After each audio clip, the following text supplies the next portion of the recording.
So I am Alan Stern, and I'm very glad to be here with you today. I flew from Colorado this morning, and I go back tonight and tomorrow to Washington, D.C.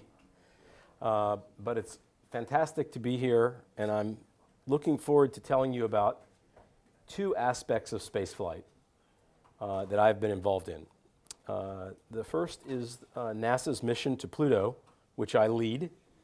And then secondly, after a break, we will talk about the beginning of the era of commercial spaceflight and space tourism.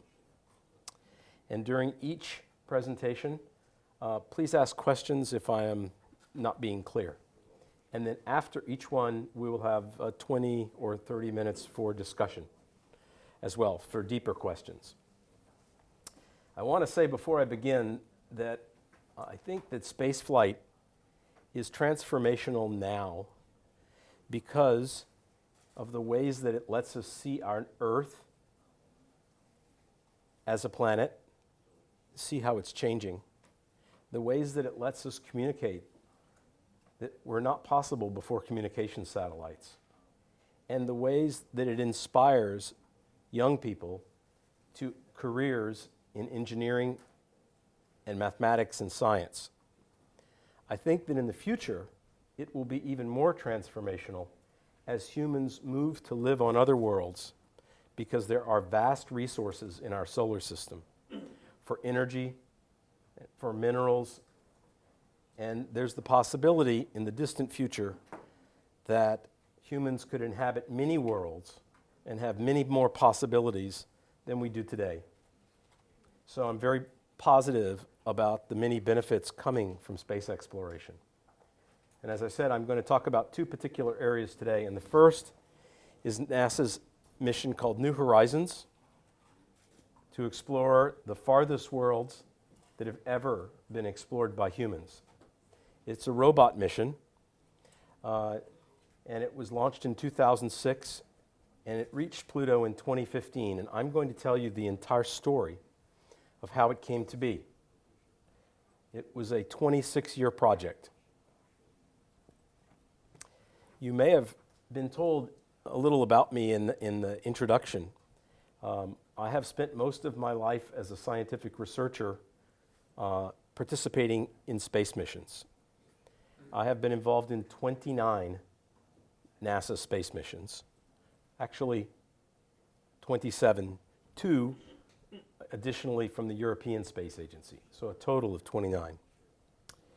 Of those 29, New Horizons is my favorite because it was the only mission in my lifetime to send a spacecraft for the first time to a new planet. This happened many times in the 1960s and 70s and even the 1980s during the first generation of space exploration. But for our generation, this was the one and only chance to do something like that again. And for all of us who participated in the team called New Horizons, it was a very powerful emotional experience after all those years to raise the money and to design and build and test the spacecraft, and then to fly it across our entire solar system to its very frontier to see Pluto revealed. This is a picture made on the morning of the flyby of Pluto on July the 14th, 2015.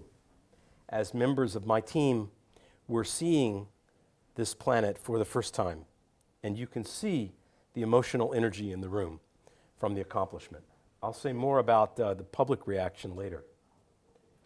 So let me start with, for those who may not be scientifically aware of how our solar system is arranged. Of course, the Earth is the third planet from the Sun, and of course the planets are not that large and they're not that closely spaced. They're actually very small compared to the size of their orbits.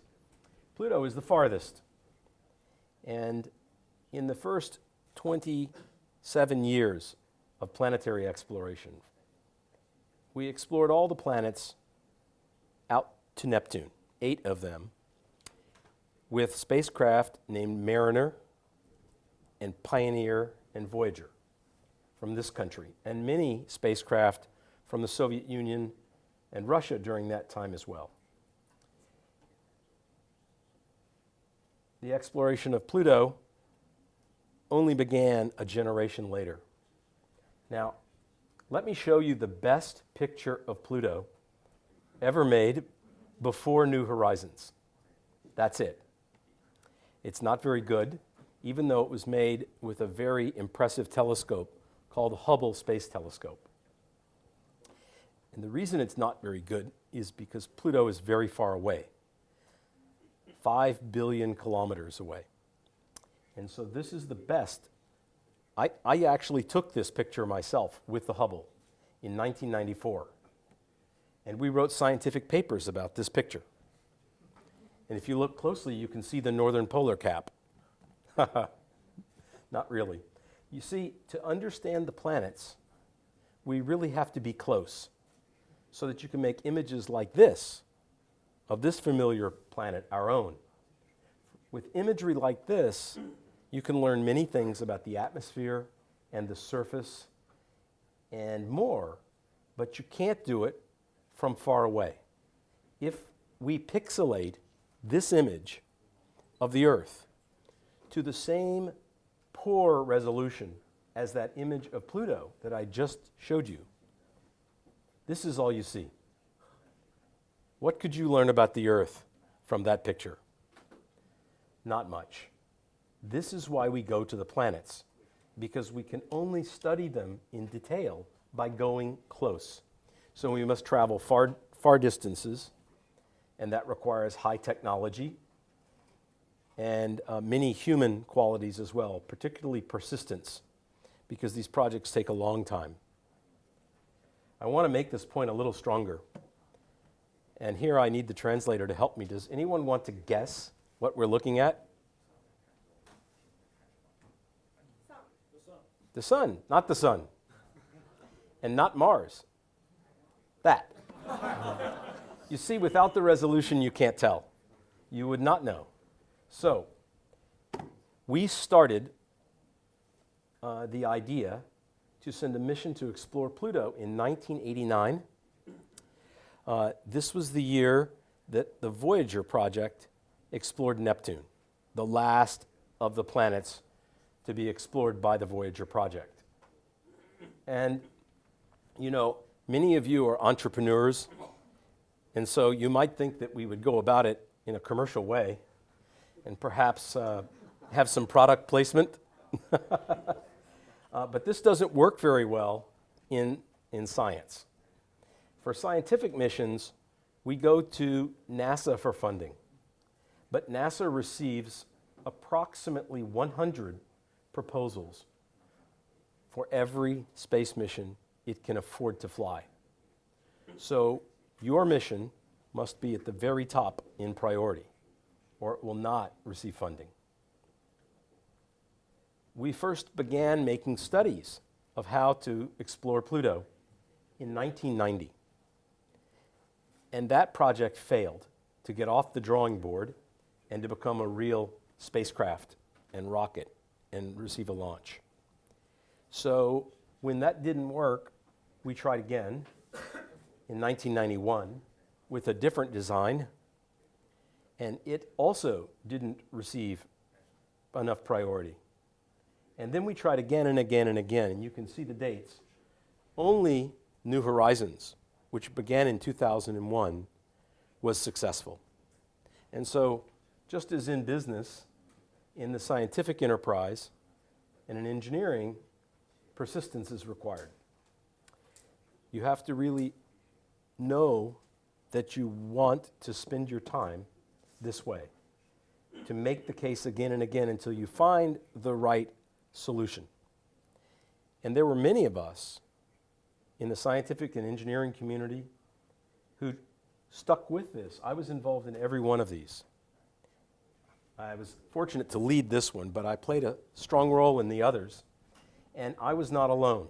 And across this entire period of 11 years, the people who were working on it had to persist with each one that didn't work and get up off the floor and start again and again and again.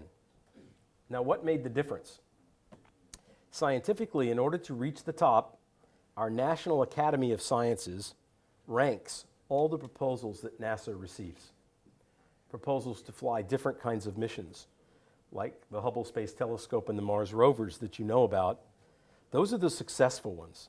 As I said, for every one that is built, there are approximately 100 that did not receive funding. What made the difference for Pluto is a story of the evolving science of astronomy and planetary science. I think that you, like me, in primary school, when you were very young, learned about our home solar system from a picture like this. This picture shows the architecture, the arrangement of our solar system. On the inside, by the sun, there are 4 small planets. They're named Mercury, Venus, Earth, and Mars in order of their distance. And then beyond them is an asteroid belt of debris, and then 4 giant planets: Jupiter, 300 times the size of Earth; Saturn, 100 times the size of Earth; Uranus and Neptune, each about 15 or 20 times the size of the Earth. And then beyond them all is Pluto, which was discovered in 1930 by the American astronomer Clyde Tombaugh. But Pluto is unlike the terrestrial planets. It's much farther out. It's in a very different elliptical orbit, and it's much smaller. And it's nothing like the giant planets either. So Pluto appeared to be a misfit, neither a terrestrial planet nor a giant planet, until the 1990s, when telescopes and CCD cameras that are placed at the back of the telescopes reached a good enough quality to make some important discoveries.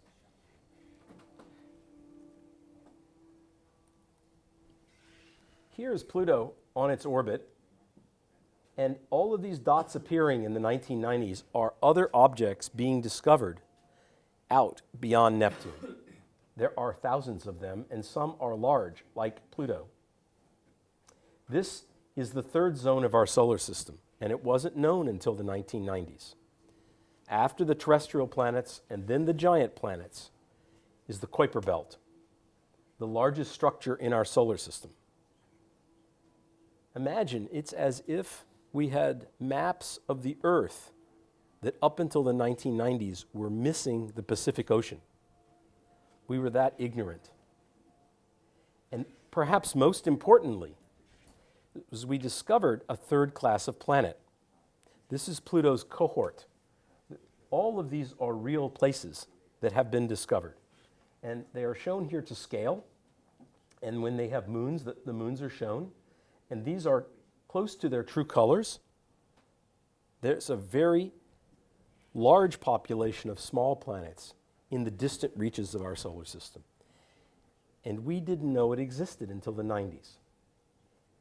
But when we discovered that the solar system is teeming with planets,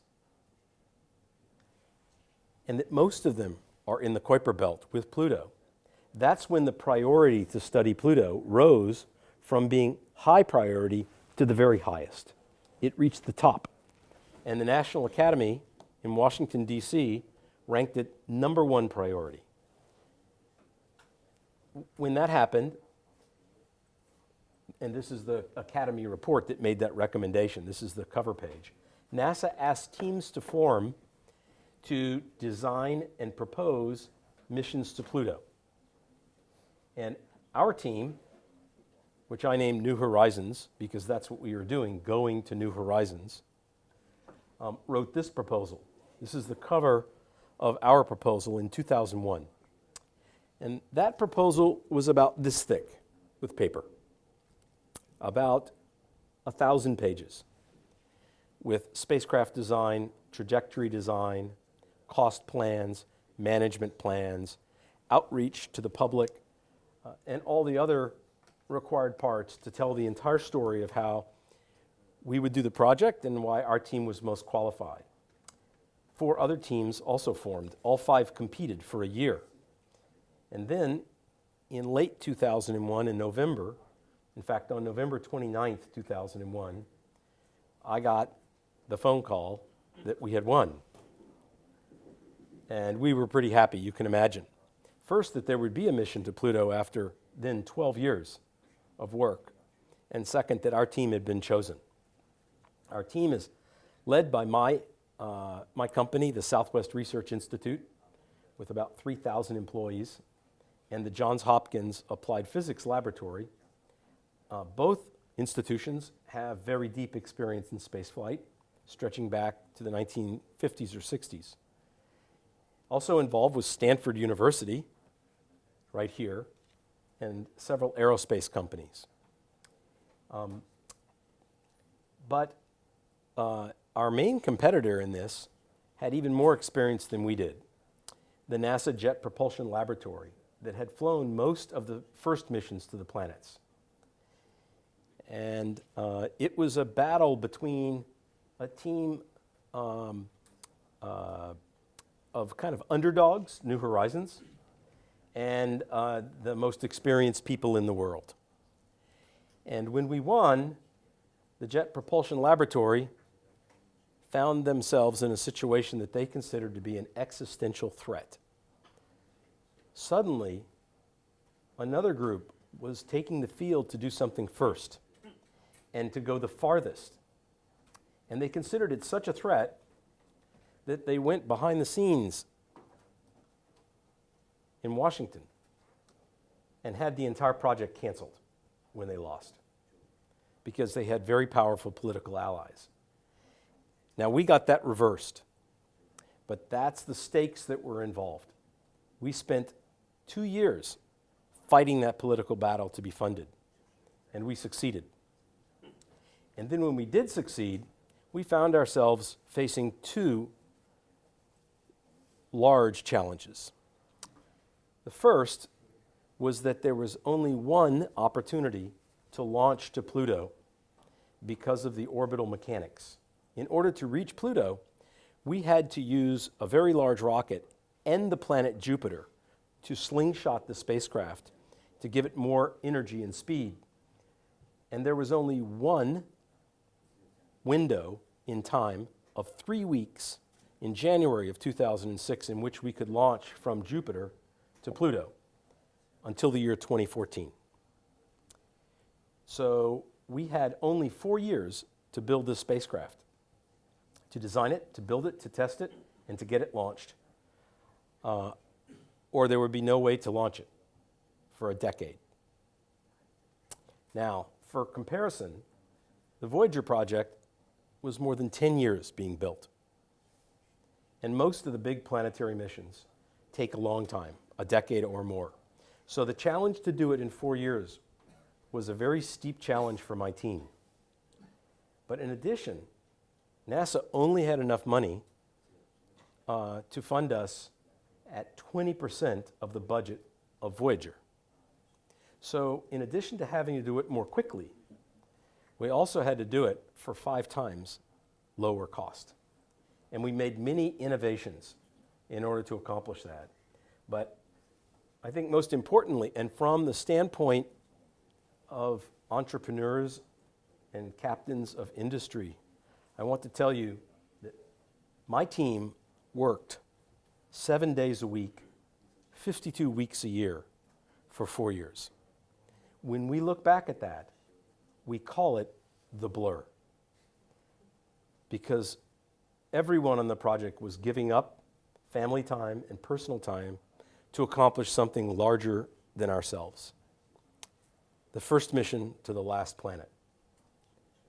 And I remember my own daughter, Sarah, was in high school then, and she's now 29 years old, and she tells stories about high school, and I don't know any of it. I wasn't around. We were just gone. We were living at the spacecraft factory for years, all of us. Now, to build a spacecraft like this and its rocket and its nuclear power supply and all the 7 scientific instruments that go aboard is a pretty big project. New Horizons employed 2,500 people to do that. This is the leadership team. That's me in 2004. And I know that you know from your businesses, it's the same in spaceflight, that team is everything. You have to hire the very best people, and not just the smartest, but the ones that are most driven and most committed to success. Because if you think it took persistence to get funded and then to beat the incumbents as the underdog, it also took persistence in order to crack the budget to do this 5 times less expensively. And it took persistence in order to be able to stick with it for 4 straight years. And not everything went right. We had many reversals, many problems, but we overcame them one at a time until we eventually were on our way. This is the map of the solar system and the pathway that we went from Earth's orbit in 2006 to Jupiter in 2007 to Pluto in 2015. We are now much further out. The spacecraft is still operating. This is a cartoon view of the spacecraft, and it's very small. It's about twice the size of this desk. And everything that's required for the flight, propulsion system, guidance system, thermal control, communications, all of the scientific sensors, and everything else is inside. And we carry 2 of everything except the scientific sensors, so we have backup systems. The mass of the spacecraft with the fuel that's inside is 484 kilograms. We built it to be as light as possible so the rocket could push it as fast as possible. This is the spacecraft itself in Florida just a few weeks before it was launched. There are people for scale. This is before, you can see the structure of the spacecraft before all of the thermal insulation blankets with this gold color were placed on it. The spacecraft itself is made of aluminum alloy. This is the dish antenna for communicating to the Earth. All of the spacecraft systems I told you about are in this box, except this, which is a nuclear power generator, because we're going too far from the sun to use solar power. This generator is filled with plutonium, which is radioactive and generates heat. And we turn the heat into electrical power using a technology called thermocouples. By the way, plutonium, the element, was named for the planet Pluto when it was discovered. The scientific instruments are mounted on the outside like these 2, so they have a clear view. This is the rocket that we launched on. It's called an Atlas V. It's a very powerful rocket. In fact, at the time that we bought this rocket, which is 70 meters tall, it was the most powerful rocket that could be purchased. And we bought the most powerful version of the rocket with the most number of solid rocket boosters, the lightest weight nose cone, and a special purpose 3rd stage inside the nose cone to push the spacecraft even faster.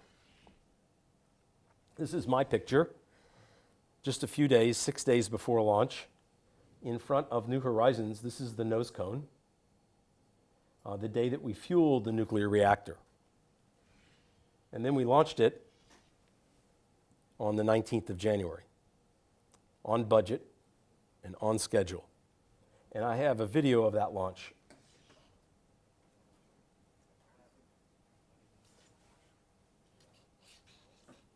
10, 9, 8, 7, 6, 5. So this vehicle is very large, like a skyscraper, but it's very fast.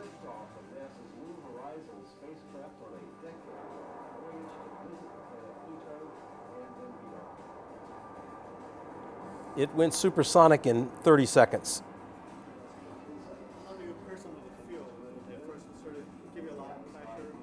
Yeah. You mean to watch it or emotionally? Emotionally, it's going to work or it's not that day. So you can see all 7 engines are firing at this point. But soon the solid rocket motors will be finished and they will separate. And they're carefully designed to come off in 2 waves. First 2 and then 3, so that they won't collide with each other as they depart. So you'll see that, 2 and then 3. And now, because these large rockets are gone, what's left is much lighter and can accelerate much faster. At this point already, we are at space altitude, so there's no air resistance and we can jettison the nose cone and make it even lighter so it can go even faster. And then it went behind a cloud, and no one has seen New Horizons ever since. 8 minutes after it left Florida, it was in Earth orbit, traveling 18,000 miles an hour. And we flew around the Earth over Saudi Arabia, where we reignited the second stage and took it out of Earth orbit. And then when it was finished, we ignited the third stage, and it burned to take the spacecraft so fast that we became the fastest spacecraft ever launched, and still are, even today, more than almost 12 years later. To give you a feeling for the speed, you may remember that when Apollo astronauts launched to the moon, they traveled at 25,000 miles an hour maximum speed, and they reached the moon 3 days later. New Horizons reached the moon in 9 hours, about 10 times faster, and has been traveling with that speed across the solar system ever since. So you can imagine how far Pluto is, because it took a decade to reach it. During the first year of flight, we flew to Jupiter, 500 million miles away. And during that year, we had to check out all the spacecraft systems and subsystems and check out and calibrate all the scientific instruments, the cameras and the spectrometers and other instruments. And we used Jupiter for gravity assist, as I mentioned earlier. And so our main objective at Jupiter was to navigate to the window in space where its gravity would slingshot us to Pluto. If we missed that window, it would take us somewhere else. So this was our primary job, but we also studied the Jupiter system. And these are images of Jupiter and its volcanic moon called Io. That's actually a volcano. It's blue is the plume from the volcano. These images were made by New Horizons. And we made over 700 scientific observations in the Jupiter system. And then flew on for 8 years, crossing the orbits of Saturn, Uranus, and Neptune to Pluto. This is a very nice video, except when it ends, it looks like we missed, and we did not miss. So let me tell you about the flyby, because our spacecraft didn't have enough fuel to stop to take that fast speed away. So we just flew by the Pluto system and made our studies as we passed by. This is a picture. This man is Glenn Fountain. He works for me. He's the project manager for New Horizons. Very experienced space professional, and this is one of our flight controllers in our mission control. We began the exploration of Pluto in January of 2015, still 200 million miles from the target. Again, navigating the spacecraft, but also using our cameras to look for any hazards, moons or rings that might be in our flight path, because when you're traveling at that speed, passing Pluto at almost 40,000 miles an hour, 60,000 kilometers per hour, even an impact with a single grain of rice, something that large, would destroy the spacecraft. So we took many images to look for hazards, and we sent them back to Earth and had experts analyzing them all the way for 6 months. The flyby was in July, and then we wanted to ship all the data back by radio, but we took 5,000 times as much data as the first missions to Mars. Because with 2000s era technology, the instrument capabilities were so much greater. So we learned so much more. But it took 16 months to return all the data to antennas back on the Earth. So for the rest of 2015 and almost all of last year, 2016, we were transmitting data every day and every week until it was all on the ground. So the actual flyby, although there was one day when we were closest, lasted almost 2 years, from January of 2015 until October of 2016. Now, when we arrived at Pluto, we were very busy because Pluto has 5 moons, and our job was to study not just the planet, but also all 5 satellites with all of the scientific instruments. So our objectives were to map Pluto and its moons, to map the surface compositions of the same bodies, to study Pluto's atmosphere, to search for more moons, and there were a variety of other objectives. These required us to navigate very precisely, because one of the important experiments, this is the trajectory in red, was to fly through Pluto's shadow. In this diagram, the sun is over here casting its light this way. This is the shadow of Pluto. This is the shadow of its large moon called Charon. The other 4 moons are much smaller. And we wanted to fly through their shadows to watch the sun set through the atmosphere with our spectrometers, because that tells us the composition as a function of altitude. But in order to do that, we had to fly through a very narrow box in space. Only 40 miles by 60 miles. Now that sounds like a big place and an easy thing to do, but we were aiming from 3 billion miles away. And that is the equivalent of hitting a golf ball in Los Angeles and landing a hole-in-one in New York. In addition, because the spacecraft, while very competent, isn't able to recognize the targets in its own cameras. We had to program it in advance where to point, knowing from calculations where Pluto and each moon would be. And that required, in order to get the targets in the tiny fields of view, that required us to arrive after 9.5 years within 450 seconds of the planned time. That's 9 minutes after 9.5 years. And we did that. In fact, we arrived only 86 seconds off target from the time that we chose before launch. And that is an amazing accomplishment.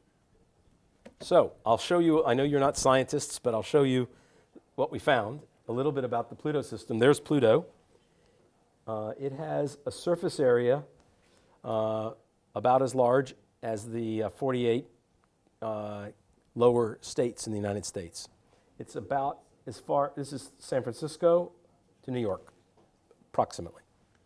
This is its big moon, Charon, which looks almost as big as Pluto because it's half the size of Pluto. And then these are 2 of the 4 small moons. Here's a close-up of all 4 small moons, and we put that against the big moon. This one is about 1,000 kilometers. Actually, it's 1,214 kilometers in diameter. And these are about 70 kilometers long, and these smaller ones are about 20. The small moons are made of ice, of water ice, and they're very highly reflective. Charon, the big one, is also made of water ice on the outside, but rock on the inside. This is a picture of Pluto and the big moon, Charon, and I want you to notice how different they look. They have been together in space, in the same orbit, at the same temperature, with the same sunlight and other radiation. They've been getting cratered the same way by bombardment for 4 billion years, and they don't look anything alike, even though they're right next to each other. This is telling us as scientists, we believe that when we go to the other planets in the Kuiper Belt, that they are likely to be very different. If 2 that can be this close together can be so different, Imagine the ones that are billions of miles away. Here's a close-up of the big moon. Everything you're looking at here is water ice except this stain on the North Pole called a polar cap, which is actually material accreted gravitationally from Pluto's atmosphere. You can see many craters because it's constantly being bombarded from other objects in the Kuiper Belt.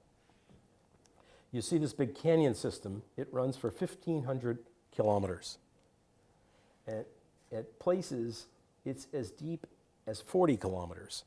So it's much larger than any canyon on the Earth. The Grand Canyon is not nearly as deep, and it's only about as long as this little segment right here. When you look at the craters, I want you to notice some have these bright halos around them, and others have dark halos. Bright, dark, bright, dark, dark, bright.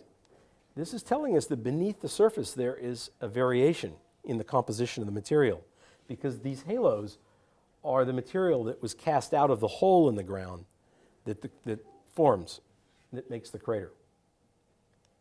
This canyon system is called technically by geologists an extensional tectonic belt. And that's a fancy way of saying that the planet actually split across its equator, probably as the water ice froze after formation. And we all know what happens when you freeze water. It expands, and it must relieve the stresses by cracking. And so this is a vast crack across this giant ice cube, 1,200 kilometers across. Okay, this is Pluto, where we took images from New Horizons and wrapped them on a sphere very precisely so that you could get the same view as if you were in orbit around Pluto. This bright feature is a vast nitrogen glacier. On Pluto, the temperatures are so cold, about 300 degrees below zero centigrade, that even nitrogen, which you are breathing right now in the Earth's air, freezes. The length of this feature from the north down to the south is about 1,100 kilometers. Its size is about the size of Texas. And you can see it's elliptical. This is the left side, or the western side, north is at the top, of, if you've seen other pictures of Pluto, of what's called the heart on Pluto. This is actually a giant impact basin that is filled up with this nitrogen. There are mountain ranges that are 3,000 to 4,000 meters high all around it. Those mountains were raised by the impact that created this basin. And you can see that on Pluto's surface there are very strong color and reflectivity variations that are evidence that many things are going on the planet. There are big mountain ranges everywhere. All the mountains of Pluto are made of water ice. We know that because we can spectroscopically fingerprint the water ice. The snow on the top isn't water. This is methane. It's frozen natural gas. These are a strange kind of mountains called bladed terrain. This scene is a few hundred kilometers across. It's on this part of the planet. And these blades run about 1 kilometer high. And for some unknown reason, they're all aligned north-south for hundreds of kilometers. They are methane crystals. And they may have grown in place there, or there may have been softer material between these that were scalloped away by windstorms. We're not sure which.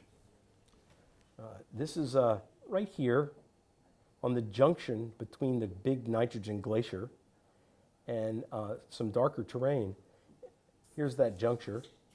And I just want you to see how many craters there are here. It's very rugged, but also because there are a lot of craters, we know that it's very old. And if you're wondering how that is, imagine you have a piece of paper and it's raining outside, and you take the paper outside. The longer you stay outside, the more dots will appear. Something like that is going on in space.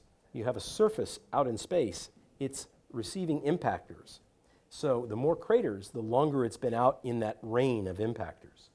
This surface is as old as the planet. Because we know the rate of cratering, we can count the craters and mathematically determine its age. This surface is 4 billion years old. It's as old as the Earth. Next to it, in the glacier, is this surface with no craters, which must be very young. It hasn't been out in the rain very long, or it would show craters. In fact, on 1 million square kilometers of the glacier, we can't find one crater, even at the highest magnification. And from that, we can determine that this surface is probably no more than 10 million years old. That means that Pluto is creating very large new terrains, 1 million square kilometers, recently in the geologic past. For a geologist, compared to 4 billion years, 10 million years is yesterday. And this is a great surprise because it was thought that small planets would cool off very quickly because they have a high ratio of surface area to their mass. It's analogous to having a cup of coffee and a vat, a big box of coffee. And you know that the cup will cool off faster for the same reason, because it has a lot of surface area for the amount of coffee compared to the vat. So it was expected from everything we knew that Pluto would be a dead world. And yet, and this is one of the biggest findings, we've discovered that small planets can somehow be active billions of years after their formation. In fact, Pluto is very active. In the glacier, as the ice runs up against these obstacles, the water ice mountains, we can see flow patterns. The ice is literally moving around the mountains, just like glaciers in Greenland, in Siberia, and Alaska on Earth. And you see these mountains, these are color-coded for their altitude. Here's the elevation in kilometers. And down through this chute, we see where there was some sort of an avalanche or a flow of this material that came out and pooled in the glacier. The scale here is about 50 kilometers from here to here. And this has no craters on it either, so it's very young. We're seeing all kinds of dynamics on the surface, and we found volcanoes, like this one. Here's the Summit Caldera. The size of this feature is about the size of the largest volcano in the Hawaiian island chain, Mauna Loa.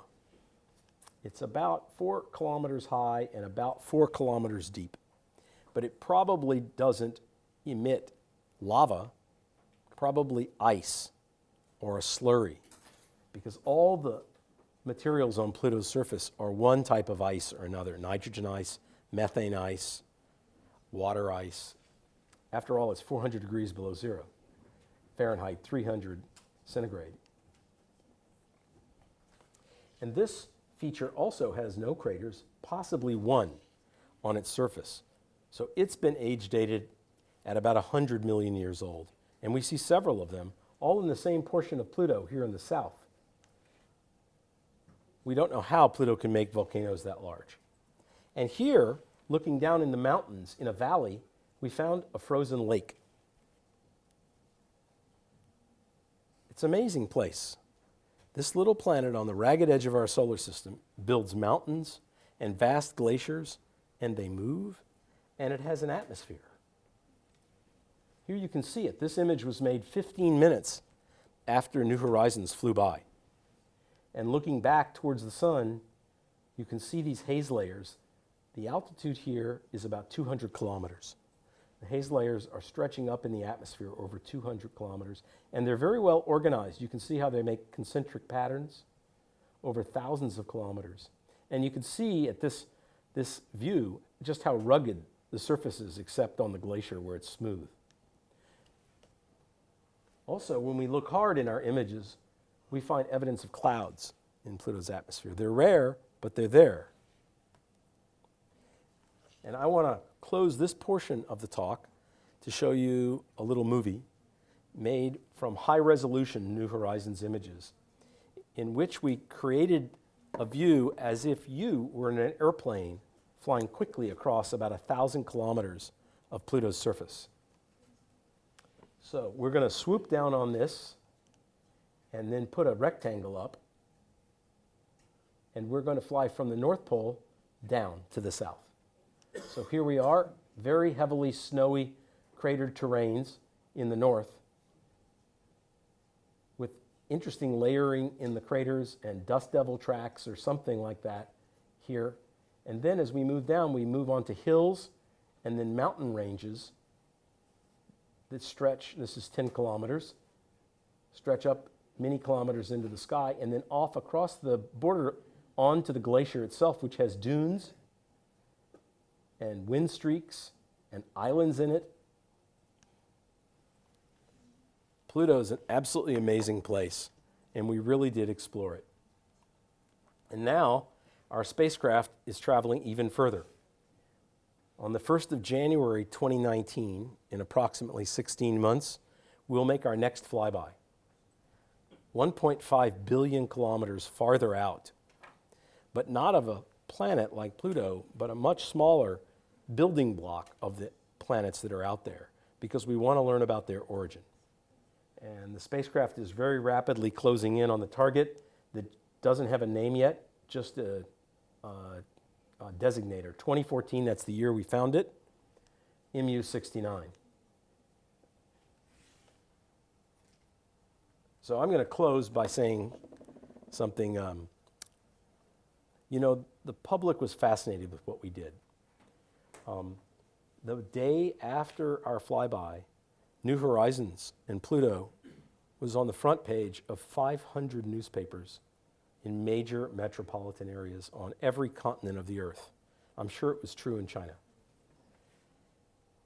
We were on countless magazine covers, and in 1 2-day period, 2 billion people visited our website. The public loves exploration. It's one of our unique qualities as a species is that humans explore. It sets us apart from all of the other species on the earth. And exploration like this is just the kind of thing that excites the public, but particularly school children, to do hard things like study mathematics and science and engineering. And I have had many people, after I give presentations, tell me or one of my team members stories about how they were moved by this. And I want to tell you just one of them. In Florida last year, after a presentation to a conference of shared service professionals, a line formed of more than 100 people to ask questions and to shake hands. And a woman came to me, a mother, and as she shook my hand, she was crying. And I'm not exaggerating, she was crying. And I had never seen that before. Usually when somebody comes to shake your hand, they're happy or they have a question. She was crying, and she said, I have a teenage son who was flunking out of school until the flyby of New Horizons. He watched it on the web and on television, and he said to me that day, now I know what I want to do in my life. I want to grow up and do that. And her F student became a straight A student. And as she was crying, she said, your project saved my son's life. And now he's going to college, and he's studying physics.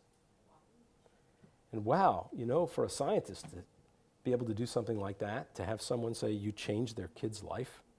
Normally we're just doing research. And we've had so many stories like that. It's very powerful. When I was a boy, during the Apollo program, when I was really little, and this picture was made, it changed the 1960s. This picture of the Earth from the moon was a jaw dropper to people. It changed our perspective of our own planet. You can only take this picture, you can only see the Earth rising over the moon by being there. This picture meant that humans had actually gone there and done that. And so I want to close, and now I'll take your questions, but I want to show you my favorite picture from this project that took 26 years. 12 years persistence to get it funded. A 4-year race to launch in time, to design it and build it and test it, and then 9.5 years to travel across our entire solar system to its very edge. That's my favorite picture. It's true color. Pluto's sky is blue. This picture was made just after the flyby of Pluto, looking back with the sun behind the planet and the sunlight filtering through the atmosphere. It's a beautiful picture. It's not a very important picture scientifically, but it's my favorite because I worked on this with my team for 15 years. From the time we were selected in 2001 until we did it in 2015. And I worked for 12 years before that just to see it funded. And so this is the equivalent, for me, of the Apollo picture. In order to see the Earth rise above the moon, people had to actually be there with the camera. In order to see Pluto backlit by the sun, you have to be on the far side of Pluto. And that means we did it. That's why it's my favorite. And thank you very much.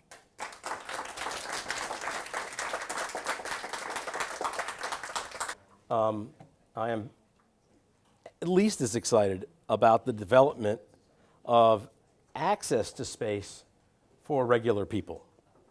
And we're taking the first baby steps to the future that you see in science fiction movies. And a lot of that's taking place here in the United States. And I want to tell you about it. And I'm going to do that by giving you a little background and then giving you 3 very specific examples of companies, one of which I helped start in space tourism. And then, again, I'll take your questions. So, I'm going to talk about ballooning and rocketry of 2 different kinds, which can take people like yourself and myself briefly to space. In the more distant future, to orbit and then to other worlds. But for now, in the 20-teens and 2020s, to visit space for the first time without being a professional astronaut. And I think it will be transformational in many ways. I want to start at the beginning. More than 100 years ago, this is an old photograph from 1903 of the Wright brothers flyer. Very primitive technology by today's standards. My grandparents were all being born about the time that this was taking place. And by the time they were 20 years old, the technology had greatly advanced. And airplanes were not only made of artificial materials, metals, with much more powerful engines and navigation systems that no one dreamed of in 1903. But the airplanes were already being used for commerce. They were carrying cargo and the mail, and the very first airlines were starting in the 1920s. My own grandfather helped start Delta Airlines when it was a crop dusting service in the Mississippi Delta, which is how it got its name. The name Delta is in English, it means that the part outside of a river when it overflows and it brings nutrients. So it's amazing that in 20 years that technology could come that far and that it could be commercialized. By the 1950s, children were flying on aircraft routinely. I love this picture because it's so dated, but I also love this picture because that little boy isn't even looking out the window. He's flying around in an airplane and he's looking at the chicken on the plate, right? And it shows how routine flying had become in 50 years. And the technology just kept advancing. By the time my own grandparents were in their 60s, when all of that technology had come to pass, airplanes were being used for war, for commerce, for routine travel, and by the time they were senior citizens, spaceflight had been developed, about the time that I was born.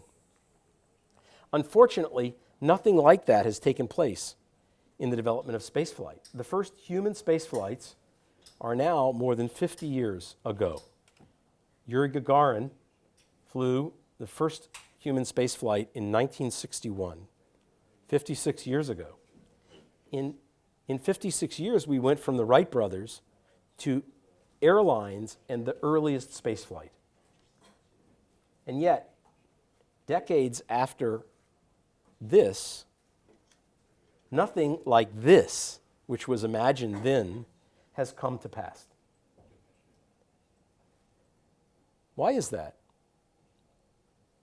When the last Apollo mission splashed down, this is it. This is the last moment of the Apollo program.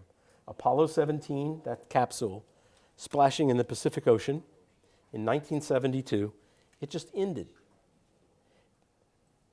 Because in my country, the only country that then was capable of that kind of exploration, we wanted to turn inward. It was thought here that we were wasting valuable government resources on an extravaganza, that it wasn't producing enough good. We had already won against the Soviets, so the Cold War competition had been settled 3 years before. And so NASA was ordered to get out of the exploration business, to not send humans back to the moon any longer or to go on to Mars or anything else. And we retrenched, and we invented this instead, the Space Shuttle, which was designed originally to be much more economical because it was a reusable spacecraft that would go back and forth to orbit, thus the name shuttle. It was meant to be more practical. And it never traveled very far. The Space Shuttle missions took place just a couple of 100 miles over the Earth, the distance from here to Los Angeles, or less, compared to the distance to the moon, 250,000 miles. And the Space Shuttle was hoped to bring an era of routine spaceflight.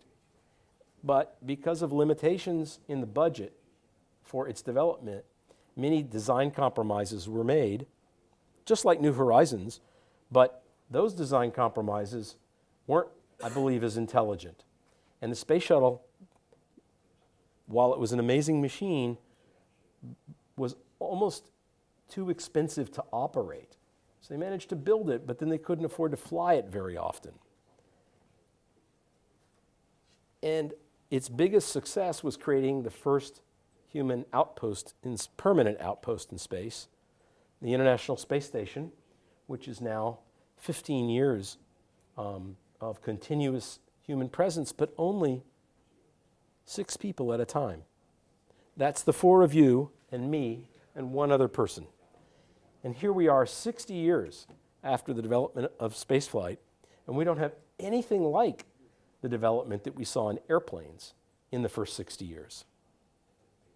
In part, that's because it's largely been a government enterprise, and it's a very small fraction of national budgets in Russia and here and in Europe and in your country. It's also hard. Spaceflight requires much higher technology and many more skills, but something really amazing happened a little over 10 years ago. There was a prize organized here in the United States called the X Prize.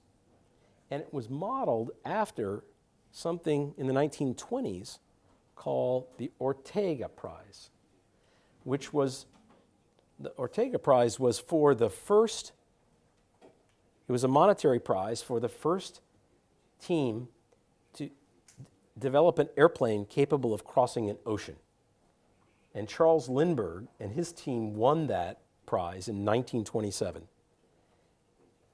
So the X Prize was organized in the late 90s for the first private company to reach space and do it with a reusable spacecraft that could go at least twice in 1 week. And this is the craft that did it. It was built in California by a legendary aircraft designer named Burt Rutan, who's now retired. Burt had done many other, he's probably the foremost innovator in private aviation in the world in the late 20th century. He did the first solar-powered airplanes. He did the first round the world on a single tank of gas airplanes. He did many advanced designs. And this one was the first spaceship to ever be developed privately. And he did it on a very small budget. Like New Horizons, it was a breakthrough budget, not billions of dollars. He did it for design, construction, and the flights for $30 million, which is a tiny fraction of a typical single government launch.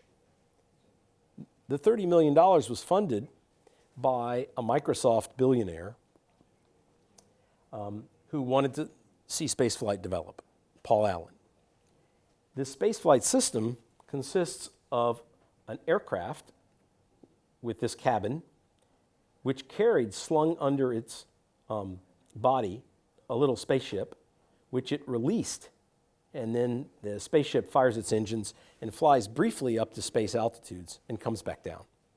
Just like the first American space flights in the 1960s that were called suborbital because they didn't go all the way around the Earth, but just went and kissed the space frontier and came back. And that's what this spaceship did. Here are views from in the cockpit. There's the pilot. And from outside the window, looking back, and this same shot of the carrier aircraft and the spaceship on its way up to space. And they flew this about 50 times for practice, and then they flew it 3 times in a short period of time to win the prize. And just like the crowds and the newspaper articles and the internet following that we had in New Horizons, when they were flying this, thousands of people would show up at these launches, just drawn to it. They wanted to come and see it. And they would drive out into the Mojave Desert, hours away from Los Angeles, in the middle of the summer, just to be part of this, to see it. A private company with only a couple of hundred employees doing something it'd take superpowers previously to do. And when they won the prize, they not only got paid the X Prize purse, but something else happened. Another billionaire showed up. Everybody recognizes Branson, right? It's Richard Branson, who had been watching this and watching the crowd show up and realized there's a market in this. And so he bought from Paul Allen the intellectual property, the designs, and the patents that had been developed, and announced then and there in 2004, I'm going to start a new industry, a space tourism industry.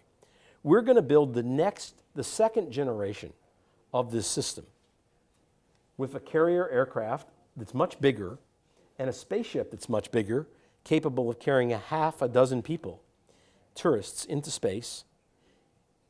And it's not going to cost $100 million to fly to space. It's not going to cost $1 million. We're going to do it for a price point of about $200,000, which is still very expensive, and for most people, completely out of reach. But it's a low enough price that they could sell tickets.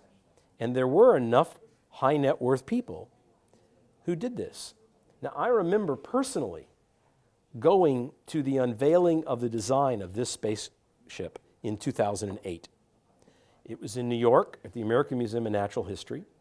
And at that time, they had sold more than 100 tickets. And they invited every one of their ticket holders to come to it. And I got to meet several of them, and most were extremely wealthy. But I also remember meeting a Scottish businessman in his late 50s. And at the reception, he told me, he said, you know, when I was a boy and space flight and supersonic airplanes were being developed, I wanted to grow up and be an astronaut. And I never got to do that. And I have a ticket now, and I'm going to get a chance to fly in space. And then he said the most amazing thing. He said, you know, I'm not wealthy. I'm basically spending my life savings on this ticket because I want to fly in space. And I realized then and there that it wasn't just about people who could easily afford it, that there was something in a fraction of the populace that just wanted to participate, whether it's to see the Earth from space or experience zero gravity or feel the high acceleration G's or just to fulfill a life's dream. And Branson saw that and realized there was a real market in it. And he made the prices reasonably affordable. They're like a Maserati, you know, a very expensive sports car. And he has now sold not 100 seats, but closer to 1,000 seats at these prices. And he has spawned competitors. And I'll tell you about some of them. Now, some of those competitors never got off the drawing boards like some of those Pluto missions. And some of them got off the drawing boards but didn't get very far, and their company failed, and they went out of business. But others are now nearing the marketplace. So I want to tell you about this developing industry, but I also want to tell you there's a second market in this that's closer to home for me, and it's this. It turns out these low-cost vehicles can be used for research and for educational purposes, and they can do amazing things that we never had the opportunity to do. Now, when I started my spaceflight career, I started using suborbital rockets that NASA builds. And they're very expensive. To fly a camera or a spectrometer to space for just a few minutes of data collection costs millions of dollars. And so I realized, and so did other scientists, that with these vehicles, we could fly at a price point 10 times lower. So for the same grant, instead of flying once, I could get 10 data sets. Or if I had a smaller payload, I could fly it even more times. So we started thinking hard about how you could use these vehicles for research, to do suborbital science, as it says in the middle along the bottom here. And we found many applications. If you're interested in microgravity research, which takes place on the space station, there's no way to do it except to spend tens of millions of dollars to send your equipment to the space station. And there's a long line of other experiments, and the space station has only so much size and so much power and so many crew members to operate. And so, just like planetary missions, only the very best get to space. But what suborbital will do is it will open that access up so that we can try many more things at much lower prices and have many more frequent trials. So we can actually have 10 times the amount of zero gravity time and 100 times better microgravity than you can get on a parabolic airplane, and do it every day. These spacecraft are going to be flying from bases around the world every single day for tourism, and we can exploit them for research. Further, they travel in the upper reaches of the atmosphere that airplanes can't get to for research, and they're too low for satellites because the satellite would burn up and re-enter. So that middle region of the atmosphere is going to be accessible with these vehicles, and that turns out to be one of the most important regions of the atmosphere for understanding global change, climate change. And then for space medicine, you know, in all these 50, almost 60 years that we've been flying people in space, we've flown a very narrow fraction of the population, relatively young, very fit people called astronauts. And yet with space tourism, we'll see grandmothers flying and people with all kinds of medical histories that have all kinds of surgeries, or younger people, older people, a wide age spectrum. So the number of people who will be flying in space will go up, the variety of people will go up, and to the space medicine community, this is a real opportunity to collect data of a kind they've never been able to before. Moreover, these vehicles, unlike the space shuttle or government space capsules, will be based all around the world. That means that we can do science from different locations to study different parts of the atmosphere or the aurora or astronomical objects.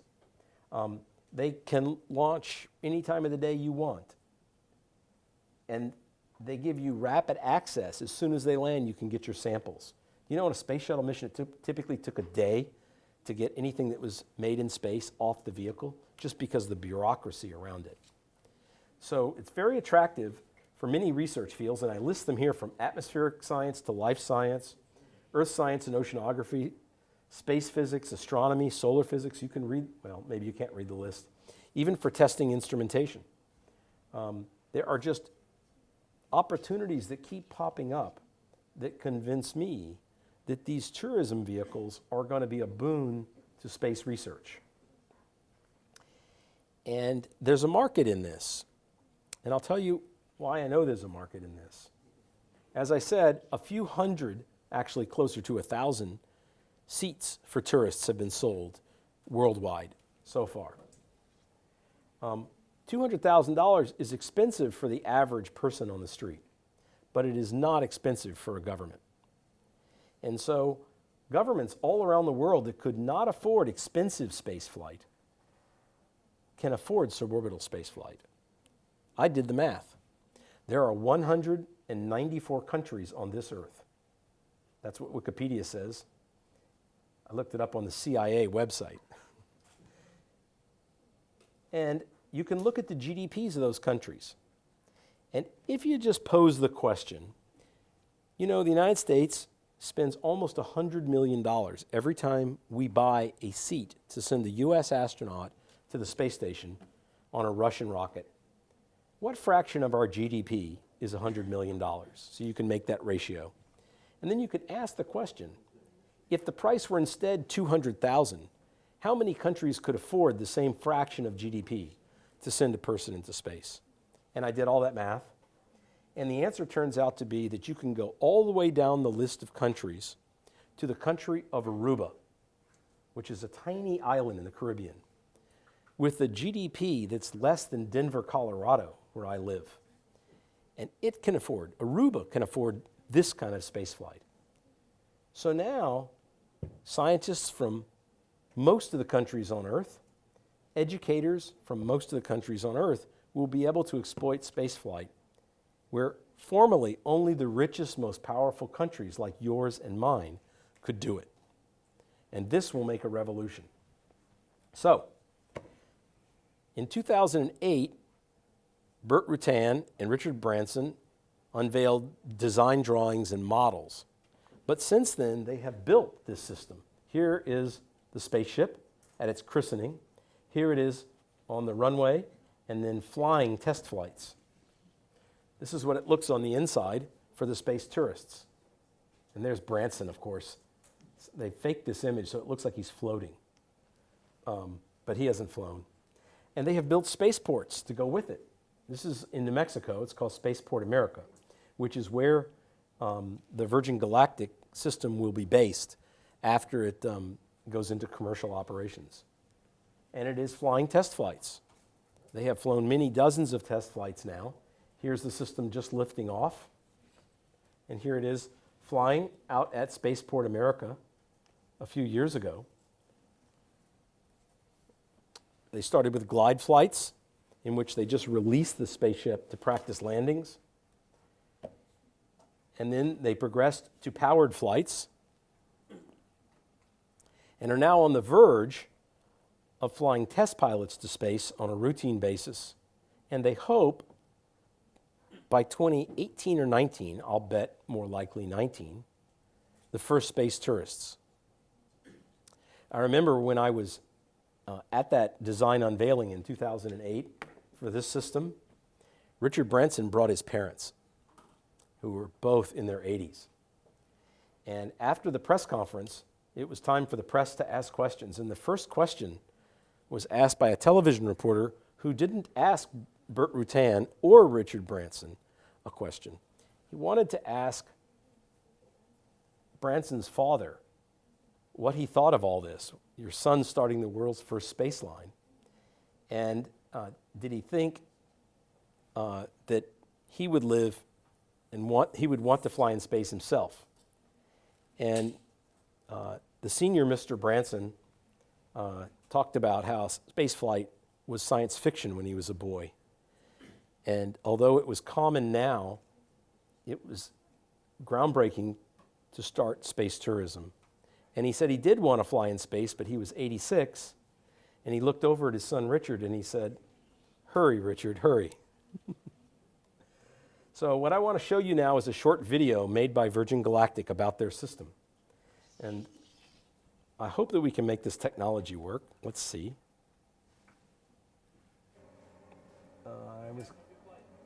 Do you want to turn it up and make it full screen? Can we kill the lights? Down. Oh, that's the screen. Dim. Whoops.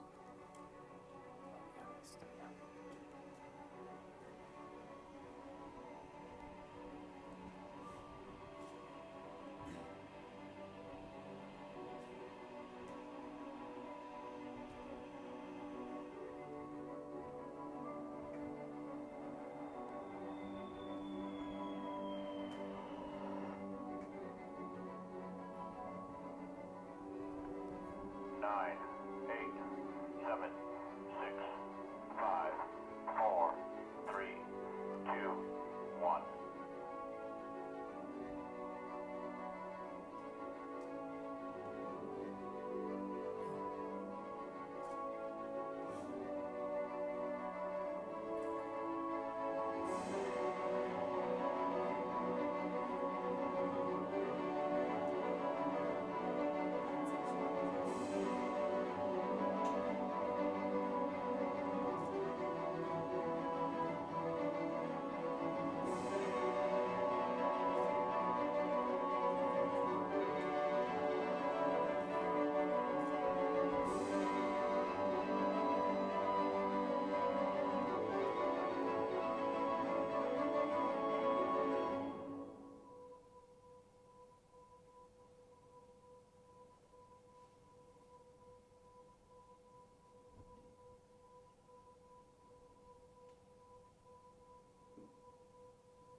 Thank you.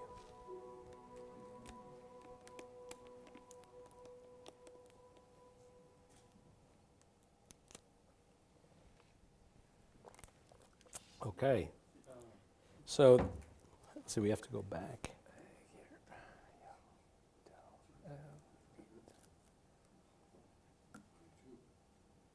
That slide. We don't want to see that. We just want to go back to the PowerPoint. So we just go back to the slideshow. Just click this. Should work. Oh, Yeah. Okay. So now part two. I want to talk about. I said that Branson has spurred competitors, and this is his chief rival. It's Jeff Bezos, Amazon, and his company Blue Origin, which Jeff hired me to consult for them in 2008 to build their science business. And so I know quite a bit about Blue Origin. They're very impressive. And they have not made as much press because he has a different personality than Branson. Almost everyone does. But they have been quietly at work on this system, which is more of a rocket than an airplane system, that will fly this capsule into space for space tourism and research and education. And they have also come very far. They have built their first and second generation systems. They've been flying a lot of test flights, and they are on the verge of their first human flights to space, probably next year also. For this system, it's quite different. Instead of flying, being carried aloft on an airplane and then release and up to space, you're flying like the early astronauts on a rocket that takes you directly to space and back, and you land on parachutes rather than on a runway. And there are people that have bought tickets on both, but there are different experiences that excite different people different ways. One of the unique things about the Blue Origin spacecraft is it has extremely large windows. So you have a really impressive view. The windows are literally this big. They're the largest windows on any spacecraft ever. This is what the cabin looks like on the outside, and this is what it looks like on the inside. Here are the individual seats. This is the escape rocket that can take you away from an accident very quickly. And these are the large windows. And the vehicle is flying. This is a photograph. The launch site for this is in West Texas. And it's on land that Bezos bought specifically to build a 21st century launch base. And the rocket is reusable. It comes back. You see it here without the capsule on top. And it's landing on rocket power right next to the place that it launched, just a few tens of meters away. And then the capsule comes down on parachutes and fires retro rockets at the last moment for a soft landing. And there it is. There's a successfully recovered rocket sitting there in a very dramatic photo against the mountains of West Texas. So this is reusable? Yes, it's a reusable. In fact, this is their motto: launch, land, repeat. For how many times? So the rocket is built to fly 100 times, and the capsule is built to fly 200 times. Wow, that's a lot. That's a lot. Not as much as an airplane, but they're just getting started. But they're going to parachute the capsule back Right. into the ocean. No, onto the land. It lands in West Texas, in that same valley. I mean, the capsule. The capsule. Yeah, it doesn't go very far. It just lands a few miles away. It goes up high, it comes back. It's a vertical flight. Yes. So I'm going to show you a video about this system. We just start it, and then you can make it full screen. And it's that one. Yeah.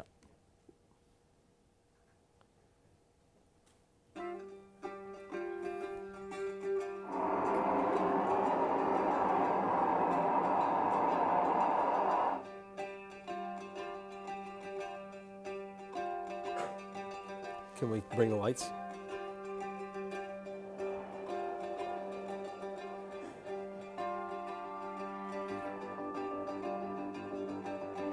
Five, four, three, command start, 2, 1, 0. And liftoff.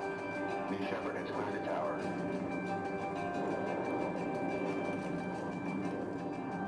Throttle down from execute. Separation. Apogee 333,000 feet.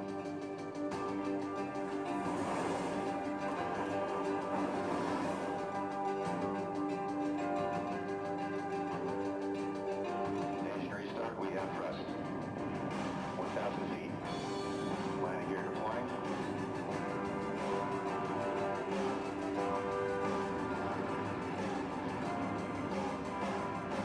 And touchdown.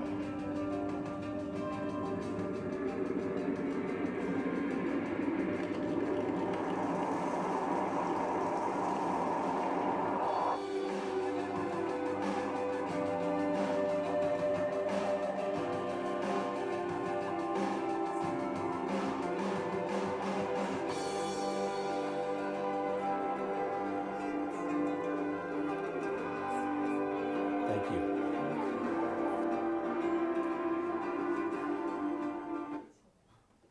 Well, what's most impressive to me is not the technology, which itself is impressive, but the fact that here are two wealthy tycoons who believe in these markets and who have spent their own money, in both cases about $1 billion, which is a lot of money, but actually a small amount compared to the launch of a new airplane system like the 787. 787 is almost 100 times more expensive, right? So this is serious money, but it's not that much money. And they have now got these systems in test flight, and they are out selling tickets. And we're just on the verge of seeing regular people begin to fly in space.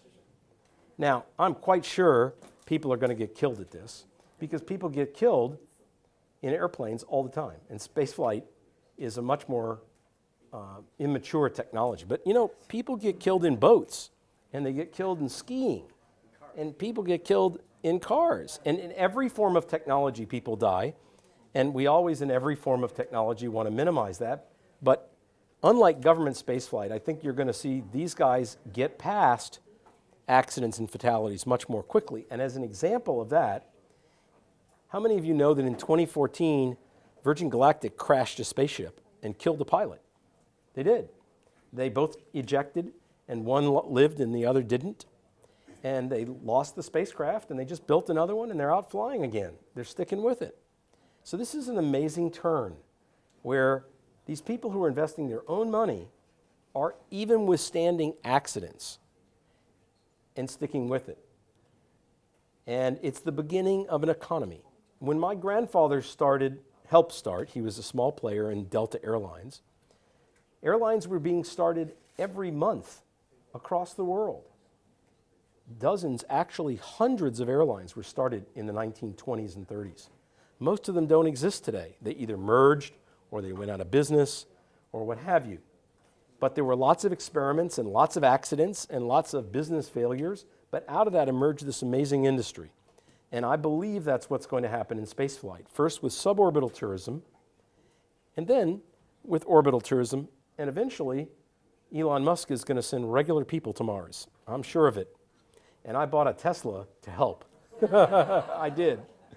Now, I'm also involved in this industry a couple of ways, and I want to tell you about that. So, I'm involved in this a couple of ways, and I want to tell you about it. One, and they're completely different. One is that I helped found another space tourism company. I'm one of the 4 founders of a company called Worldview, which I'll tell you about in the next few slides. And Worldview can take you to the edge of space a different way, on a balloon. So you do not have to be in super good health, and you don't have to take 4 or 5 Gs to get up there. There's no rocket engine that might ever explode because there's no rocket engine aboard. It's a balloon. And you go to space in this capsule. I'll show you more. And you come down on parachutes, and you land on a runway. This is the company. The founding team are these 4, Jane Pointer, Tabor McCallum, myself, and Mark Kelly. And this guy is, who flew in space with Mark Kelly, by the way, is our chief pilot, Ron Guerin, but he's not one of the 4 company founders. I serve as chief scientist for this company, and we fly a lot. Now, we're based in Tucson, Arizona, and there's no billionaire backing us. We went out and raised $500,000 in seed money, and then we turned that into an A round of financing with a few $1,000,000, and then a B round with about $20 million. And we're now just out here in Silicon Valley, in fact, raising our C round. This is our factory. I'll show it to you in more detail. This is our landing pad and launch pad for the balloons. It's 700 feet, so it's about it's a little over 200 meters across. And it's just south of the airport in Tucson, Arizona. This is the facility that we have, our operations are based in. Let's see, there's some cars there for scale. The building is big enough to house about 300 employees. We currently have just under 100. And if you have an opportunity to come to Tucson and you let me know, I'll get you a tour. This is how the system works. A balloon lifts the capsule, seen down here, and its landing system, which is a parafoil, which is steerable, up to 100 and something thousand feet. Takes about an hour and a half to get there. It's about 1,000 feet per minute. It's a gentle flight. You don't need any training. You don't have to go fly in a centrifuge in a zero-G airplane or do anything. Just like you don't need any training to fly on an airline. You get on, and they give you a 2-minute safety briefing, and they bring somebody along that'll help you if you have to get out in a hurry, call the stewardess. We have something similar. We have a pilot, and we have a cabin crew member. And then you're on the edge of space, not for minutes like Jeff Bezos or Richard Branson, but for hours. And you can really enjoy the experience a lot more. Now, you won't be in zero gravity because we don't have the centripetal force that cancels the gravity. But you will have these very large windows again, and a chance to really take in the view, the blackness of space and the curvature of the Earth, and get on the internet and tweet or post on Facebook or video conference, Skype with your family, whatever. And in fact, we have also sold tickets, and we have even sold entire flights to some families. Our tickets are much less expensive. Instead of flying for minutes, you fly for hours. And instead of spending $250,000, you spend $75,000, which is less than the cost of my Tesla. So it's much more affordable. It's much more accessible to many more people. This is an artist's concept of what the capsule looks like. Now, we haven't built it yet, but we've built scale models, and we have flown many dozens of test flights, and we have a commercial business flying payloads on the edge of space already. But we thought we'd get practice before we start putting people in it. This is a plan view of the cabin, and here we are looking down on it. This is the pilot's seat, and this is the cabin crew member who also acts to help the pilot. And then there are 6 seats for passengers, and because you're up for hours, there's a lavatory, just like on an airplane. And we're very proud of the fact that if you're going to spend that kind of money and have an experience that's that awesome, we are designing the first spaceship ever in the history of humankind that has a bar. Yep. Want some champagne or something better? Come to Worldview. You don't have time to drink champagne in 4 minutes, do you, on Branson's? And what we offer, besides a lower price and a longer experience, is safety, because there are no rockets. Comfort, because you're in a luxury cabin, and the longer duration of really enjoying yourself on the edge of space. So we think the value proposition is really good. Now, we have done a little bit of pioneering in human spaceflight. You might remember that in 2013, an energy drink company named Red Bull sponsored a high-altitude jump that set a new record. And they put it all over television when their guy in a spacesuit jumped out from 120,000 feet and set a new record. Well, the very next year, we, Worldview, beat their record.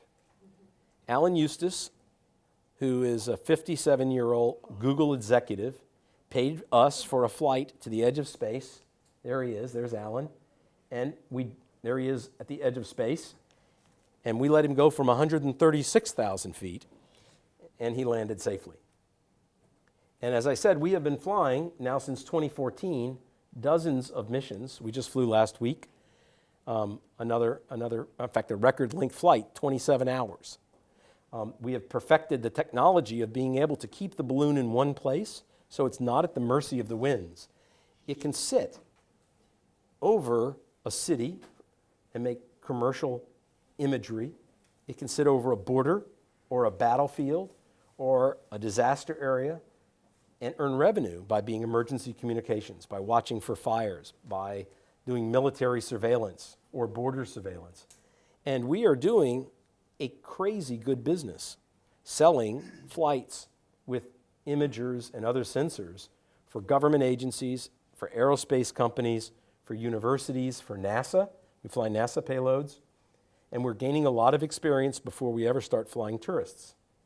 When we do fly tourists, which should be in about 3 years, we'll fly you to 100,000 feet, as I said, with a crew of 2 and 6 passengers. As I said, a bar, and there's the exclamation mark. And it's a research-capable vehicle as well.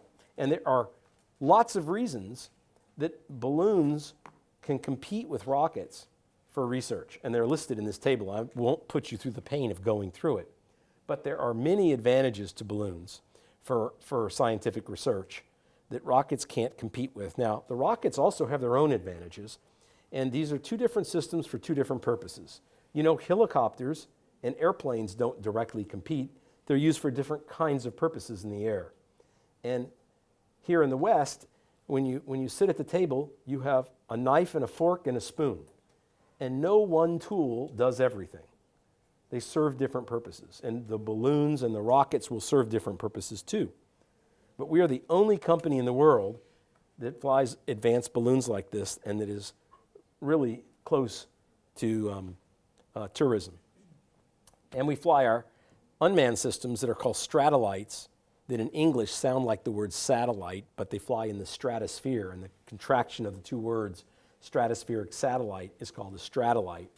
And that's where we're making our money today. And as I said, there are tremendous applications for communications, shipping, first response, surveillance. We think this is easily a $1 billion market. And I'm going to show you a video from our company, but I want to dim the lights, so I'll ask for help on the AV system. Alan Eustace.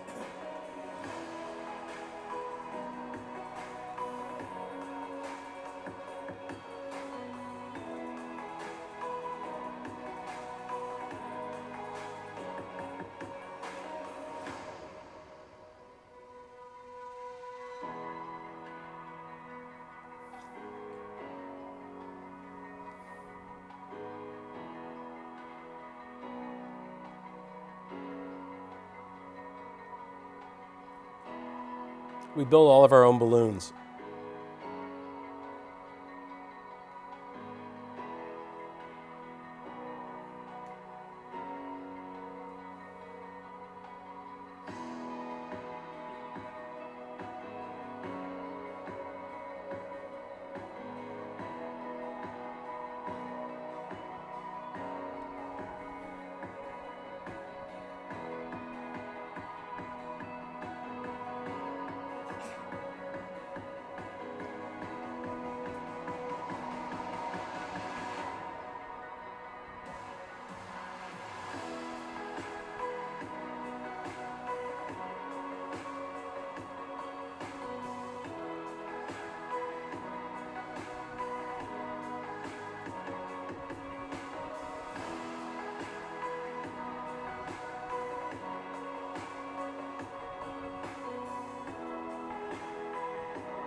So I'm pretty excited about that.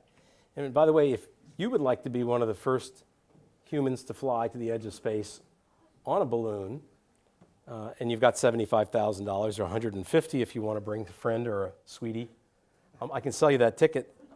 We can talk right after this. I sold 6 last week just by talking about it. So you know how to find me. Early bird discount. Yeah, yeah.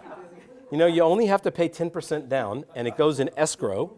It goes in escrow, and we don't spend it until we charge you for the rest when you fly. So it's a really good deal. So let me tell you about the other way that I'm becoming involved in this industry, because I believe in the rockets too.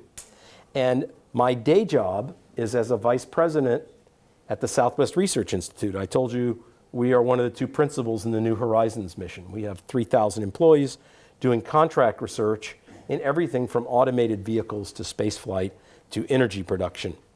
And at the Southwest Research Institute, I lead a program to fly scientists, including myself, in space to do research. This is our little mission patch for suborbital science. And there are 3 of us in this program, myself, and then in the middle, Dr. Kathy Olken, another planetary scientist, and on the right, Dr. Daniel Durda, who are all going to be flying in space using our company's money with instruments that we've already built, telescopes, biomedical instruments, microgravity experiments, because we want to gain a competitive advantage over university researchers, so that when NASA starts paying people to fly to space to do research, we will already have flown in space, and we think our proposals will be more successful. We've bought 3 tickets on Virgin. Since I lead the program, I'm going to fly 2 of those flights, and the other, Kathy and Dan, can fight over the 3rd flight. And we have money for 6 more flights on other vehicles. So in total, we will fly 9 space flights among the 3 of us. And we have been going out, and we're not having any fun at all. We're training for rocket flight. So we're flying an F-104 high-performance, high-G aircraft in altitude chambers on zero-G airplanes, in centrifuges. And we look forward, we have bought the first research flight from Virgin Galactic, and then 2 more seats.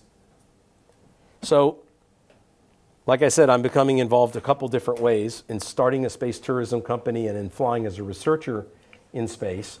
But you can also become involved as an investor, as a tourist, maybe in setting up the first launch bases in China.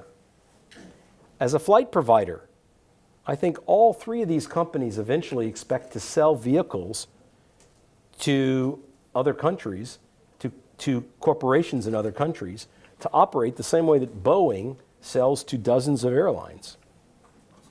And there are commercial applications. You may not want to own a vehicle or run a launch base, or you might. You might want to be a space tourist, or you might want to be an investor. But there are fantastic commercial opportunities around these. Everything from building hotels at the launch bases, because everybody's going to bring their family to see them fly in space, and the restaurateurs will make money, to the flight suits and the gift stores, right? And the guys that make the videos of the flights because people want a keepsake. And then there are the commercial remote sensing applications and the disaster response applications. There are, I think it's only limited by your imagination. So as I'm closing this presentation on commercial suborbital spaceflight, hopefully I've woken you up to a new industry. I've shown you that it's real, that people have real vehicles that are really in test flight, 3 completely different approaches to it: rockets, airplanes, and balloons. Lots of money is being invested by various investment banks and high net worth individuals. Maybe I've excited you to go buy a ticket from one of my competitors or from Worldview. And with this last slide, I'm trying to open your mind to other possibilities, to ways that you can get involved to help make this new future in public spaceflight come to be one of the most exciting industries of the 2020s. Thank you very much.